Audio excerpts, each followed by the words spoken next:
E com o plantio da safra 2022-23 prestes a começar, é claro que o produtor continua fazendo contas na sua cabeça para entender qual vai ser o retorno financeiro dessa safra, se os investimentos todos que ele fez no campo, que foram altíssimos para a safra 22-23, vão voltar para ele, que margem de rentabilidade ele vai ter, quais as perspectivas de produtividade, tudo isso está muito conectado. E claro que tudo isso se transfere também para o milho, para a próxima safra, não só para a safra de verão, mas para a safrinha 23 e para a safrinha 22, que ele tem que comercializar, que ele está terminando de colher, para nos ajudar a entender em que cenário de mercado a gente começa efetivamente a safra 2023, que, claro, já tem negócios acontecendo há algum tempo. A gente convidou para estar conosco o Marcos Araújo, analista de mercado da Agriinvest Commodities, nosso parceiro aqui no Notícias Agrícolas, para realmente entender, né, Marcos, que perspectivas nos reservam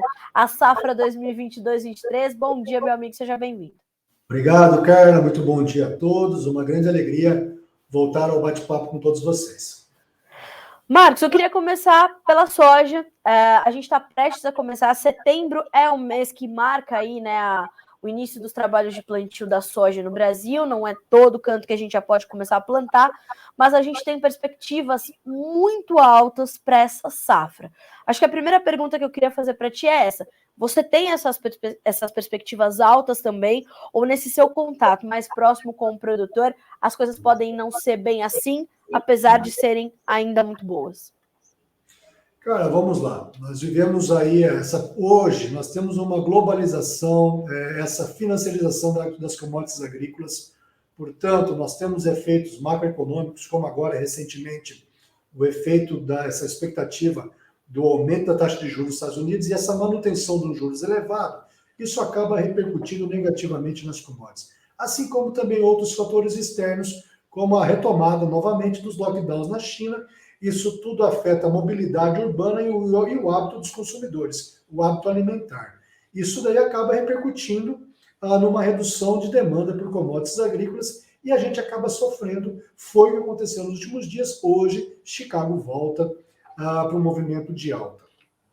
Nós temos de médio para longo prazo, Carla, essa expectativa do aumento da população urbana, da população mundial, essa urbanização, o aumento de renda. Isso tudo cada vez mais é muito favorável para o agronegócio. E o Brasil se encontra estrategicamente numa condição edafoclimática muito privilegiada. Portanto, nós temos que... O cenário é muito favorável, porém, você tem alguns ajustes ao longo desse caminho que pode trazer algum solavanco. Exemplo, a disparada dos custos de produção, o alto custo das novas tecnologias, preço de maquinário. Nós temos aí toda uma incerteza em relação a esses custos de fertilizantes, principalmente os nitrogenados, por mais que essa semana nós tivemos uma forte queda do gás natural na Europa, mas inviabilizando a produção de ureia em vários países da União Europeia. Portanto, o cenário para 2023 ainda ele é muito incerto do ponto de vista da segurança alimentar. Isso se traduz, cara, em grande volatilidade. E a produtora rural tem que estar ciente nesse novo mercado, que é essa nova dinâmica do comércio das commodities agrícolas. Marcos, a gente está começando a regularizar as ofertas ou as novas safras que estão chegando, e a gente está falando de uma safra que, apesar de ser a maior e talvez a safra recorde dos americanos de soja, de pouco mais de 123 milhões de toneladas, não muito maior do que a safra passada, milho com uma safra menor devido a perdas por clima, milho perdendo na China, na Europa, trigo perdendo na Europa. Quando a gente começou a tratar dessa conversa, a gente falava das enchentes no Paquistão, que é um importante produtor de trigo.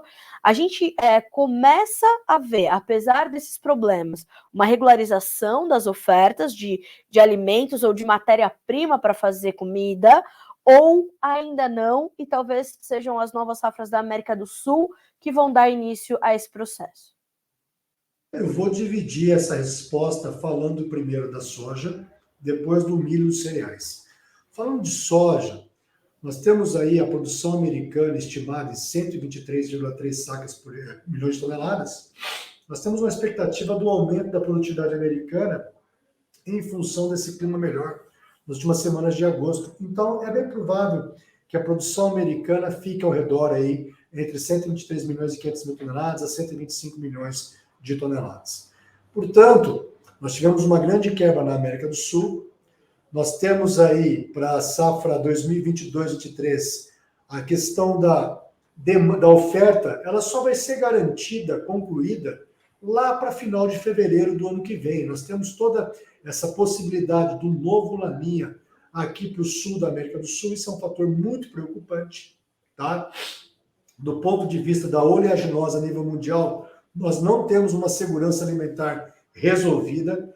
Nós temos agora uma repercussão dos grandes estoques do óleo de palma na Indonésia, que é um concorrente direto do óleo de soja. O óleo de palma é o óleo vegetal mais consumido a nível mundial. Então, e aí, logo mais, toda essa responsabilidade da oferta vai ser transferida aqui para a América do Sul. Portanto, aqui no Brasil nós temos esse ano uma grande disparada do custo de produção, essa expectativa de redução do pacote, principalmente de fertilizantes nas lavouras, os produtores estão reduzindo a quantidade de fertilizantes aplicado, principalmente potássio. Eventualmente, um veranico, uma menor dose de potássio pode deixar a planta muito mais susceptível. Então, tem muitas variáveis ainda pela frente. Você também tem uma expectativa na contramão disso tudo. Nós tivemos, portanto, falando da Europa, Carla, falando do milho agora, a expectativa era uma produção da União Europeia de milho de 71 milhões de toneladas. Os últimos números trazem a produção da União Europeia em torno de 54, são 17 milhões a menos. Nós temos, portanto, essa guerra, a Rússia invadindo a Ucrânia, que faz com que esses dois países hoje são também duas novas potências agrícolas a nível mundial.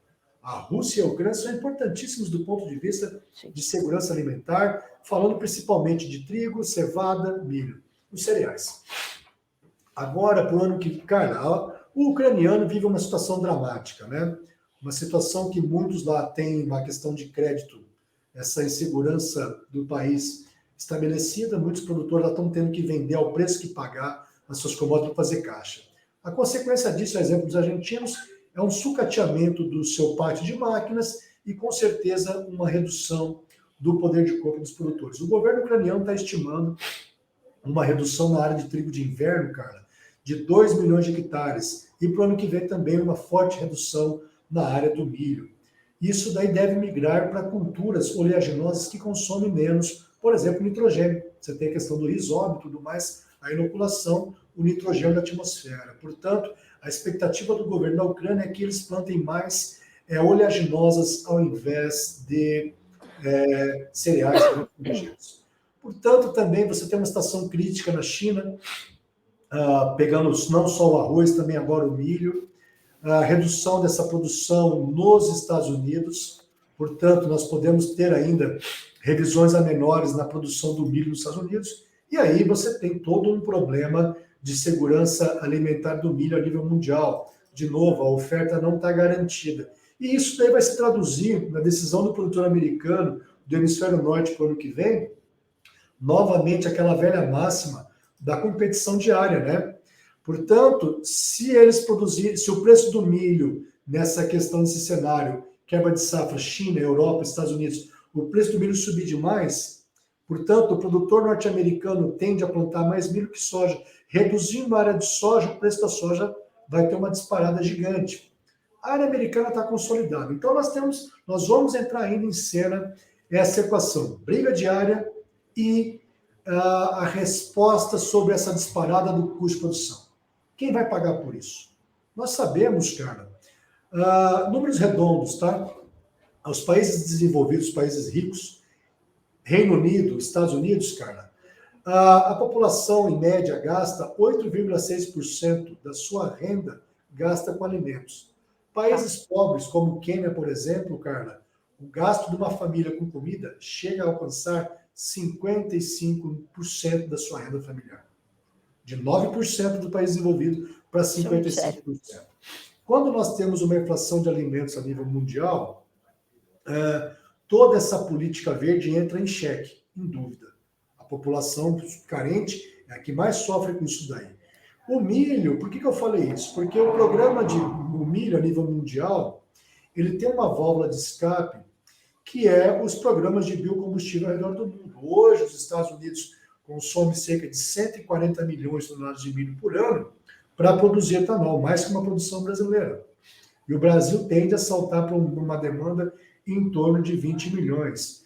Mas, dito isso tudo aí, nós vivemos, e esse reflexo da guerra também da Rússia e Ucrânia, não só causou uma quebra na cadeia de suplemento, o supply chain de alimentos, mas também na questão energética a nível mundial, cara. Marcos, como é que isso... A gente sabe que parte disso se traduziu para o produtor brasileiro com custos de produção muito elevados. E o que eu pude perceber é que esse foi um dos fatores que, por favor, me corrija se eu estiver equivocada, que deixou a nossa comercialização um pouco mais lenta da safra nova. O produtor brasileiro, que já precisa, né, buscar mais, conhecer as ferramentas de comercialização, a gente fala muito sobre isso aqui, sempre nas nossas conversas, mas eu percebo que ele ficou ainda mais reticente depois do que ele sofreu na safra 21-22 e com todo esse quadro que você acabou de detalhar. Existe realmente essa preocupação, Marcos? Vai ser difícil de fechar as contas para a safra 2022-23? Vamos começar com a soja. Você faz sempre esse estudo desse retorno financeiro, né? Qual a tua perspectiva desse ponto de vista para esse início de safra, mas com alguns negócios já tendo sido realizados? Vamos lá, cara. Você tem algumas estimativas de custo de produção no Brasil, a depender da metodologia, e aí se a pessoa está colocando um custo do valor da terra de mercado, um valor da terra nua, o valor do arrendamento, se está comprando um maquinário novo, você já tem um maquinário mais antigo. Eu, particularmente, discordo desses custos de 10 mil reais por hectare. Eu acho que não é a realidade da maior parte do Brasil. Nós temos acompanhado vários clientes aí, a depender do momento que comprou os fertilizantes também, tá ok? Mas, cara, respondendo a tua pergunta, tá? Para um proprietário de terra hoje em Sorriso, tá ok? Que tiver um custo de produção ao redor de R$ 6.100 por hectare nessa safra 22-23 que começa a ser plantada, pegando hoje Chicago, março 23, a 14,43 o bushel, o prêmio FOB Porto, 51 centavos acima de Chicago, um dólar futuro de 5,35, é uma soja no porto de R$ 174, uma soja em Sorriso de praticamente R$ 138. Se traduz num lucro para o sojicultor, nessa realidade que estou citando, de R$ 2.900 por hectare, cara. Tá? Nós tivemos situações bem melhores recentemente, tá ok? Só que, graças a Deus, para a soja 22-23, para quem está nessa situação que estou citando para vocês aí, é uma situação oportuna para a soja. A preocupação é para o milho safrinha 2023, para quem tem, por exemplo, um custo de produção estimado ao redor de R$ 5.000 por hectare, o milho safrinha 2023, para uma colheita de 110 sacas, as condições do mercado futuro para agosto do ano que vem se traduz no milho no médio norte do Mato Grosso em torno de R$ 45 a saca. E não fecha as contas. Nossa, é um cenário para o milho completamente diferente do que a gente observou no último ano, talvez nos últimos 2 anos, Marcos. Exatamente. Se você pegar nos últimos anos, o milho safrinha, antes da disparada da soja, deu muito dinheiro. Teve safras que o milho safrinha deu mais lucro que a soja. E aí, a agricultura brasileira, o clima tropical nosso, nós temos essa vantagem competitiva de 2 a 3 safras por ano. Basicamente, vamos falar de 2 safras, portanto. Eu planto soja, depois eu planto milho ou algodão. E conforme o hábito alimentar mundial e o programa de biocombustível no mundo tem direcionado a produção agrícola para 2 culturas, soja e milho. Então, nós temos que estar atentos a isso daí, essa combinação, essa receita de soja e milho, deu uma grande vantagem competitiva e ainda bem, graças a Deus, que o agro conseguiu se capitalizar. E o produtor é um cara, a produtora hoje, cerca de 1/3 das propriedades rurais hoje são administradas pelas mulheres, são pessoas naturalmente otimistas, que acreditam na atividade, acreditam no país, reinvestem tudo em maquinário. Sim. Reinvestem em máquinas, em tecnologia, e isso faz girar a roda da economia. Diferentemente, por exemplo, de vários profissionais da cidade que ganham seu dinheiro, deixa no CDB, deixa numa aplicação. O agronegócio ele tem esse ímpeto natural, a grande maioria, estou falando, de ser otimista, de ser empreendedor, empreendedora no negócio, e isso gira a economia do país. Então, essa situação para o milho safrinha 2023 para o produtor brasileiro, nessa situação que nós temos, é um ponto que me preocupa para frente, cara. Marcos, diante disso, agora vamos falar um pouquinho de milho, daqui a pouco a gente volta para a soja. Qual a orientação que você dá para o produtor brasileiro? Porque ele ainda tem uma comercialização da safrinha 22 para concluir e já precisa começar a pensar nas suas relações de troca. Os fertilizantes nitrogenados estão disparados, o gás natural não deve atingir ou voltar a patamares muito mais baixos, pelo menos por enquanto, né, Marcos? Muito mais baixos do que esse que nós temos visto agora. E a gente pode ter também recuperação das próximas safras para 23. Então, como é que você está entendendo a necessidade do planejamento comercial do produtor brasileiro diante desse quadro do milho que você acabou de descrever para a gente? Tem que ser muito olhado com calma, com atenção, com lupa aí, porque olha só, nós estamos em setembro. Então o pessoal vai agora, comecinho de janeiro, começa a colher a soja. Portanto, o insumo para plantar o milho safrinha, essa compra do nitrogenado, tem que ocorrer agora nos próximos 60 dias. Tá. E aí vira o clima da Europa para o frio. É bem verdade, essa semana o gás natural caiu cerca de 36% na Europa. A ureia no Brasil subiu 17% essa semana. Nós estamos tendo o leilão de compra da Índia, que é um grande consumidor, um grande comprador de ureia no mercado internacional. Então, o produtor tem que olhar isso com muito calma. Essa conta que eu fiz para vocês no milho no Mato Grosso para agosto, ano que vem, a R$ 45 a saca, é conforme o preço de paridade de exportação. Chicago, setembro, 23, o bushel. Nós pegarmos, por exemplo, o dólar futuro e tudo mais, e aí esse frete que ainda está muito caro o combustível, né? Então, a gente tem que tomar cuidado, o produtor tem que olhar isso com muita calma. Apesar da liquidez dos contratos futuros na B3, cara, mas quando a gente olha o preço futuro do milho na B3 por setembro, ele vale a 92,60, vale muito mais a pena para um produtor rural brasileiro fazer o seu hedge sobre a B3 do que fazer um contrato a termo, porque o preço de paridade de exportação está bem descontado nesse momento.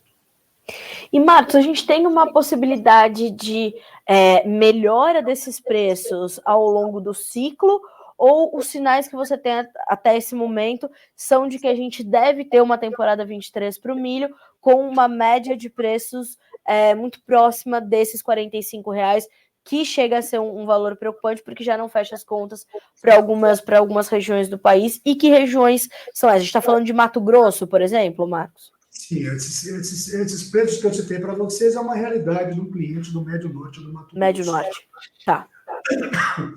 Eu acredito, quando a gente olha o quadro de oferta e demanda brasileiro, nós devemos ter estoques muito apertados do milho para entre fevereiro e abril de 2023. Tá. Estoques aí entre 35 dias de consumo.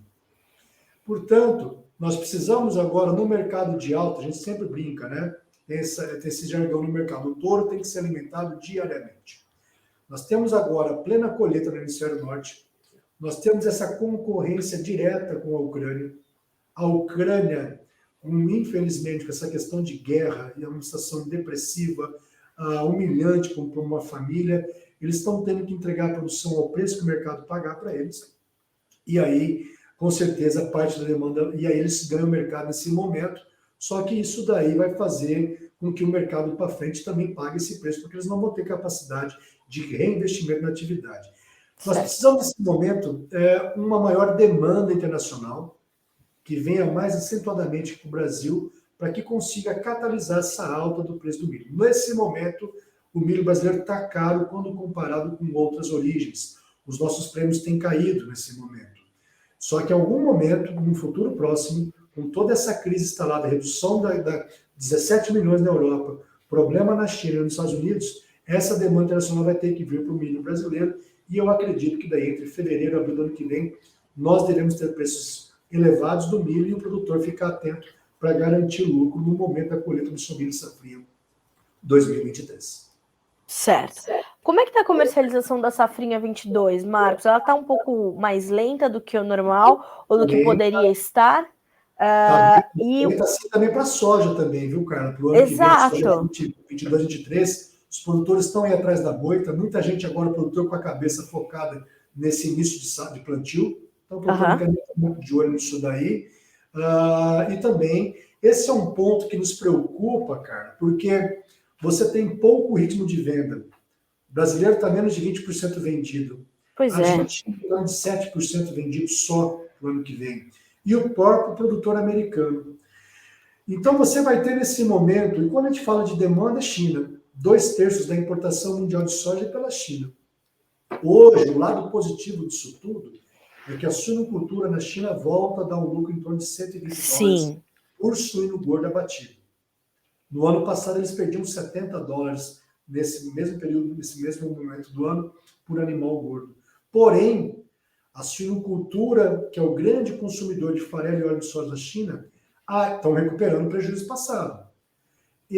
A indústria chinesa que processa soja ainda está no vermelho, perdendo cerca de $30 por tonelada. Ok? Nós precisamos ter um aumento da demanda chinesa, internacional, para que consiga, numa condição climática normal, se o Brasil realmente consolidar essa produção de 152 milhões de toneladas para o ano que vem, estou falando de sim, cara. Temos que combinar com São Pedro e tudo mais. Estou falando de potencial produtivo. E aí, com esse baixo ritmo de venda, nós vamos ter essa concorrência na América do Sul, com o residual americano, nós podemos ter uma compressão do flat price muito baixa para poder incentivar esse aumento de demanda na China. Essa é uma preocupação nossa para o ano que vem.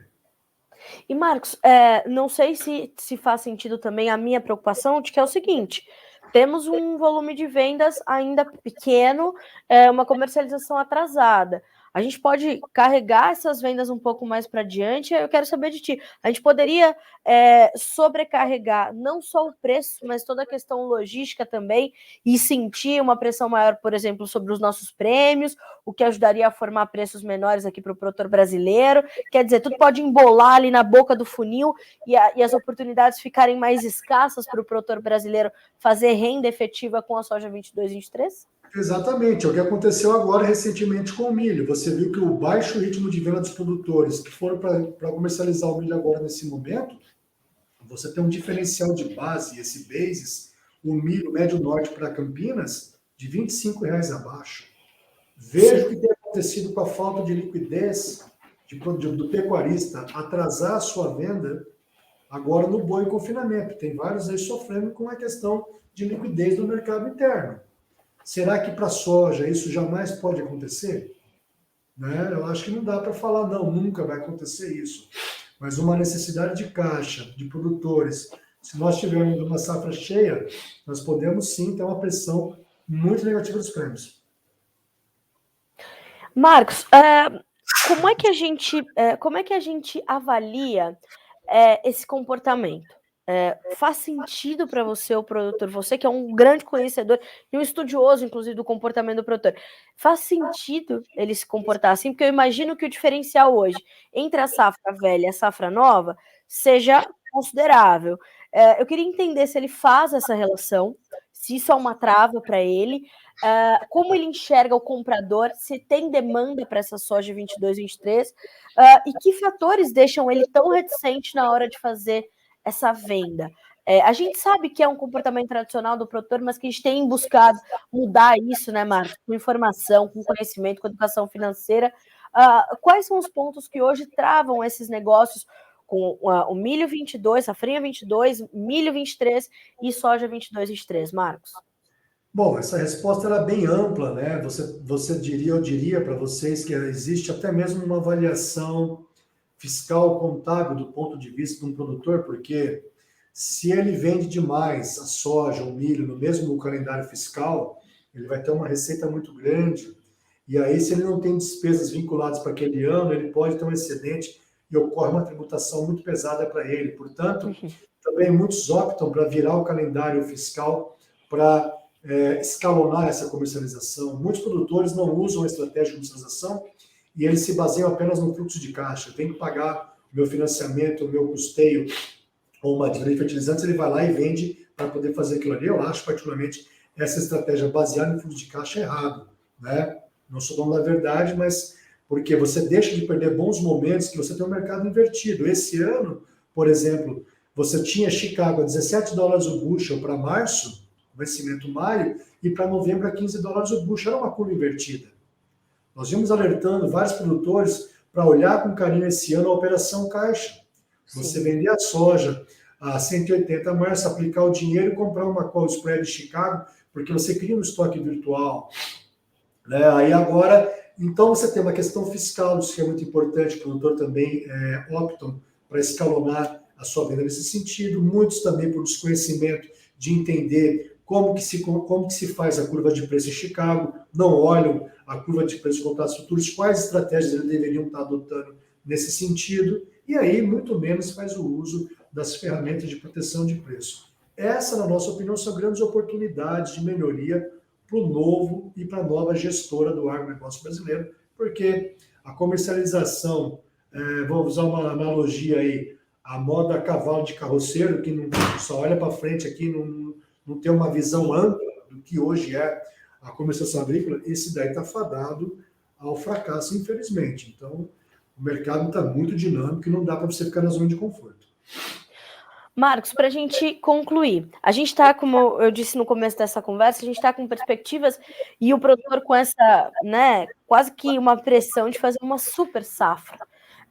Você está imaginando todo esse incremento que se espera de área, de produção, o que você falou, a gente precisa combinar com o clima. Para essa safra 2022-2023, a gente está prestes a começar o plantio. Como é que está o seu sentimento para essa nova safra? Cara, essa é uma importante pergunta tua. Eu vou dar a cara a tapa de novo. Há alguns anos eu falo que a área de soja no Brasil, oficial, esteja subestimada pelo mercado. Se você falar várias estimativas privadas no Brasil, apontam uma área de quase 43 milhões de hectares para o ano que vem de soja no Brasil. Números redondos, a Conab aponta 41. Então tá. Seriam de 41 para 43, 2 milhões de hectares a mais? Aí eu pergunto, cara, você cruza dados do IMEA, o IMEA aponta uma estimativa de aumento de área em torno de 350 mil hectares. Em quais estados brasileiros aumentariam 1.650.000 hectares nessa temporada 22-23? Por exemplo, você teve o projeto da ProSoja no Mato Grosso do Sul, apontando uma área de soja por imagens via satélites 200 mil hectares a mais que o número oficial da Conab. Certo. Então, eu acredito, quando você faz um levantamento dos dados de exportação do Brasil, consumo interno, eu acredito que essa área do oficial de soja brasileira deva estar subestimada algo em torno de 2 milhões de hectares no Brasil. 2 milhões de hectares. 2 milhões. Se nós pegarmos tanto, cara, desculpa só responder a tua pergunta, então. Pois não, por favor. Nós fazemos uma conta aqui, deixa eu pegar meus números aqui. Se nós pegarmos, portanto, uma área brasileira, deixa eu pegar aqui minha planilhinha lá, vamos lá. Estimativa Brasil. Se nós pegarmos uma área total, eu acredito que nós devemos ter uma revisão, isso é importante. Se nós pegarmos, portanto, uma área total de soja no Brasil de 43 milhões de hectares, cara, com uma produtividade média nacional de 3.475 quilos por hectare, nós teremos uma produção brasileira de 149,4 milhões de hectares. Se nós colhermos 3.510 quilos por hectare no Brasil, aí nós teremos uma produção de 151 milhões de toneladas. Tudo isso na sua concepção e de acordo com a tua experiência, Marcos, isso é plausível para o Brasil hoje? É teto produtivo. Nós temos essa produção de um teto produtivo, porém, nós temos do lado da balança de forças, nós temos de um lado essa questão do Laninha, que poderia pegar a região sul do Brasil e Mato Grosso do Sul, um menor investimento em fertilizantes nessa temporada. Isso tudo deixa vários ser nessa condição. Marcos, Vai ser um daqueles anos onde o maior volume produzido, caso aquele produtor consiga o maior, a produtividade melhor, o rendimento otimizado, vai ajudar a compensar o preço que pode ser um pouco menor? Certamente, cara. Faltou nesse nosso bate-papo também, cara, nós citarmos, vivemos um ano eleitoral, a exemplo da safra 2002, 2003, lá atrás, quando foi a primeira eleição do Lula, que o produtor comprou os insumos com dólar caro, quando foi vender a soja em fevereiro do outro ano, o dólar tinha despencado. Nós tínhamos soja em fevereiro, março, em abril de 2023, esse período de fevereiro, abril, sorriso, soja 47. O efeito da valorização do real, cara, no final do ano, outubro a novembro, essa soja em sorriso caiu cerca de R$ 20 por saco. Olha aí. As contas brasileiras, graças a Deus, a nossa melhora da economia tem dado, nós acreditamos numa valorização do real frente ao dólar. Nós acreditamos numa taxa de câmbio inferior a R$ 5, cara. Portanto, olhar com carinho a produtividade, esse risco operacional, uma boa regulagem da plantadeira, do pulverizador, aplicação correta, na hora certa, tudo isso que o bom produtor, a boa produtora faz essa gestão, combinado com isso, com a comercialização, vai ser a grande diferença, na nossa opinião, de um bom ano para um ano delicado nessa safra 22-23. Foram divulgados os números da SECEX ontem, né, Marcos, da Secretaria de Comércio Exterior aqui do Brasil, mostrando que as nossas exportações de carne bovina em agosto foram recorde, mais de 203 mil toneladas embarcadas no mês passado. E a gente conseguiu trazer esse dado também de faturamento, né? Então a receita gerada é mais de 1 bilhão e 200 milhões de dólares, mostrando justamente esse efeito do volume, né? Porque o preço médio da tonelada da carne bovina cedeu nos últimos meses. Quer dizer, é sempre bom a gente ter esse equilíbrio e se garantir na produtividade, que é o que o produtor sabe fazer muito bem, e se apoiar em grandes profissionais como é, por exemplo, o time da Agriinvest, para fazer uma bela de uma estratégia de comercialização numa safra que vai ser bem interessante a gente acompanhar, né, Marcos? Pois é, cara, isso é importante. Lembrando, na minha introdução, eu falei com vocês o impacto de um alto preço de commodities agrícolas na questão do bolso do consumidor. Então, quando o preço está muito caro, nós temos a mudança do hábito alimentar, temos que estar olhando produtos substitutos. Isso tudo é importante, porque não adianta, a gente vive num mercado de commodities agrícolas, preços elevados por um longo período de tempo, causa grandes danos aí, desde questões de revoluções sociais, Primavera Árabe, você tem vários conflitos ao redor do mundo. Torcemos para a rentabilidade do produtor, mas também a gente não pode fechar os olhos para essa questão dos consumidores, porque, na verdade, quem manda na produção é o hábito consumidor, nós não podemos fugir disso daí, e sempre nós temos que andar junto, nós temos que criar o agronegócio com essa simbiose, com essa dependência mútua com a população das cidades, porque cerca de completamente. O consumo dos alimentos, cara, ocorre na cidade. Então, nós temos que parar com esses urbanoides aí, bicho grilo chato, esses ecos chato mal informados, que não entendem o que é um agro sustentável. E do lado nosso do agro, nós não podemos também ser prepotentes ao ponto de não levar cada vez mais esclarecimentos para a população urbana da importância dessa dependência mútua que nós temos um com o outro. Muito bom, Marcos. Acho que o entendimento do processo que o preço da comida precisa passar até chegar no consumidor final, ele tinha que ser estudado, inclusive, na escola, né, Marcos? Na educação básica, a gente já tinha que começar a entender como é que o alimento chega até a mesa e um processo enorme que ele faz, inclusive econômico, para se formar. Então, a gente precisa continuar trabalhando nessa comunicação. Você é um grande comunicador e eu acho que a gente precisa continuar batendo nisso e diminuir realmente essa prepotência, né, como você falou, para poder combater de forma educativa esses urbanoides, porque outro dia eu vi um vídeo onde era uma universidade federal, acho que a gente está num grupo até que a gente compartilha, aí não se pode mais estudar nas universidades federais se você não apoia o candidato da situação, se você quer uma mudança política. Mas pera lá, né, Marcos Araújo? As coisas estão ultrapassando limites que a gente nem sabia que a gente precisava colocar. É verdade, a gente vê aí, nós participamos de alguns grupos de WhatsApp aí, temos vários amigos dessas associações do agro, eu tenho tia minha, presidente do sindicato rural, nós temos propriedades rurais também, a gente depende disso daí, vivo do agro, né? Sou agrônomo, mas realmente essa importância, você pega no Brasil que foi criado essa plataforma essa ideologia dessa bendita não, essa maldita onda rosa que tem criado no mundo, na América do Sul, e essa doutrina que foi criada nessas instituições educacionais é uma coisa que tem atacado erroneamente o agro, sendo um agro mal explicado. E hoje, infelizmente, nós temos aí a categoria da inteligência, né? As pensadoras como a Anitta, né? Que o pum do boi tem feito aí mal para a camada de ozônio, e ela, ambientalmente correta, vai para todos os seus shows de jato, né? Quantas toneladas de carbono ela não emite com o jatinho dela por viagem a cada show, né? Ela não consegue fazer essa conta, Marcos Araújo. Pensa que é qualquer Anitta que faz contas como o grande Marcos Araújo? Para, ei, meu amigo.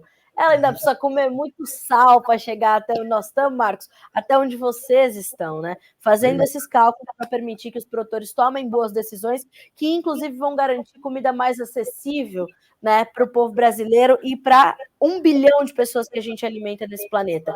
Marcos, é sempre uma grande aula as entrevistas que eu faço contigo. Tenho certeza que a nossa audiência fica muito feliz quando você está com a gente para trazer esse esclarecimento, esse horizonte mais amplo para que ele possa repensar as suas decisões e começar a participar do mercado que ainda está dando oportunidade para ele. Obrigada mais uma vez por estar conosco. É sempre um prazer receber você aqui no Notícias Agrícolas. Da mesma forma, para nós é uma grande satisfação poder compartilhar um pouco aí e aprender com vocês também. Certamente é uma reciprocidade aí nesse caminho de aprendizado. Muito obrigado. Obrigada a você, Marcos. Te desejo um bom final de semana, descanse, que segunda-feira, meu amigo, tem mais, e hoje ainda vamos longe, hein, Marcos Araújo? Vamos lá, o bicho pega ainda hoje aí. E segunda-feira é feriado em Chicago, a gente vai estar nativa aqui também, semana que vem mais curta, né? Segunda-feira é feriado nos Estados Unidos, nós temos dia 7 de setembro aqui no Brasil, mas a gente está direto aqui tocando barco. Fechado. Um abraço para você, meu amigo, e para todo o time da Greenvest, por quem eu tenho muito carinho. Até a próxima, Marcos. Obrigado, até. Tchau, tchau. Até mais, tchau, tchau. Senhoras e senhores, Marcos Araújo conosco aqui no Notícias Agrícolas nessa sexta-feira para te falar sobre retorno financeiro de soja e de milho. Destaques do Marcos Araújo, a maior preocupação dele, sem dúvida, é o milho safrinha 23. As relações de troca estão lá em cima, os fertilizantes estão elevados, os nitrogenados em especial, e atenção, porque as suas decisões de compra de insumos de fertilizantes terão que ser definidas aí nos próximos meses. Para a soja, a gente ainda está formando bom preço. Naturalmente vai ser menor do que o da safra 2021-22, até da 2021, mas a gente tem que entender o seguinte, é o lucro, e lucro a gente põe no bolso. Um dos pilares da formação do preço, segundo o próprio Marcos Araújo e o time da Greenvest. Vá buscar as informações da Greenvest mais aprofundadas. Eles têm uma série de cursos de comercialização, onde eles falam sobre esses 4 pilares da comercialização, sendo um deles o lucro. E o Marcos está te explicando, a gente está aí com um retorno financeiro que ainda é positivo. Faça suas contas, veja se é momento de participar do mercado. Tenha sempre ao seu lado um profissional de confiança para te ajudar nesse gerenciamento de risco, nessa estratégia de comercialização, nesse planejamento comercial, porque vai ser uma safra bem interessante de a gente acompanhar a 2022-23 de soja, que está prestes a começar, e a gente deseja uma super safra nessa nova temporada, tá certo? Notícias Agrícolas, 25 anos ao lado do produtor rural.